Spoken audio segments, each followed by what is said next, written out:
খুবই অল্প ওজনের মধ্যে টু ইন ওয়ান একটা ঝুমকা নিয়ে হাজির হলাম। আর এই ঝুমকাটাকে কেন টু ইন ওয়ান বলছি বলি। এই কানপাশাটা যেরকম আলাদাভাবে ব্যবহার করতে পারবেন, আর একসাথে লাগিয়েও সেরকম করে ঝুমকা করে পরতে পারবেন। এই ঝুমকাটা কিন্তু ছোটো না, যথেষ্ট বড়, এবং কানে যদি কেউ এটা পরে তাহলে কিন্তু মুখটা একদম ভরে যাবে। আর এই ঝুমকার ওজন কিন্তু 10 গ্রাম।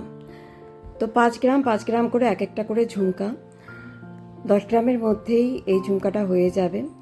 যদি এর থেকে কেউ বেশি ওজন করতে চান তো স্বাভাবিকভাবে ঝুমকাটা আরও বড় হয়ে যাবে, কিন্তু এটাই আমার মনে হয় পারফেক্ট সাইজ। যে কোনো অনুষ্ঠানে এই ঝুমকাটা আমরা ব্যবহার করতেই পারি বা যে কেউ ব্যবহার করতে পারে। আর এখন আমার হাতে যেই বালাটা দেখতে পাচ্ছেন সেই বালাটার নাম হচ্ছে ময়ূরকণ্ঠী বালা, ফারফুক ডিজাইন করা। ফারফুক কী কারণে আমি সেটা বলতে পারবো না, সেটা যারা বানান তারাই বলতে পারবেন।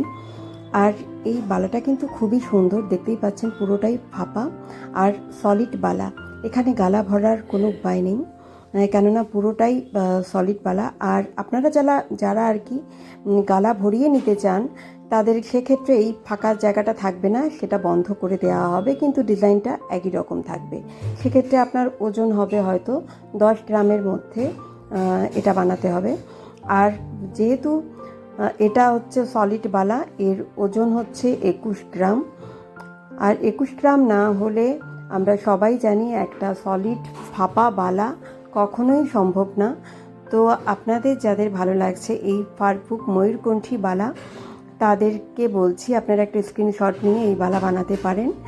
এখন মজুরি যেটা নেবে সেটা হচ্ছে এক একটা দোকানের উপর এক এক রকমের মজুরি হয়, সেই মজুরির দিকে আমি যাচ্ছি না, কিন্তু সোনার যেটা দাম সেই অনুযায়ী এই বালাটার দাম পড়বে, কিন্তু মানে ওজন পড়বে 21 গ্রাম। 21 গ্রামের কথা মাথায় রেখেই আপনাদেরকে এই বালাটা বানাতে হবে।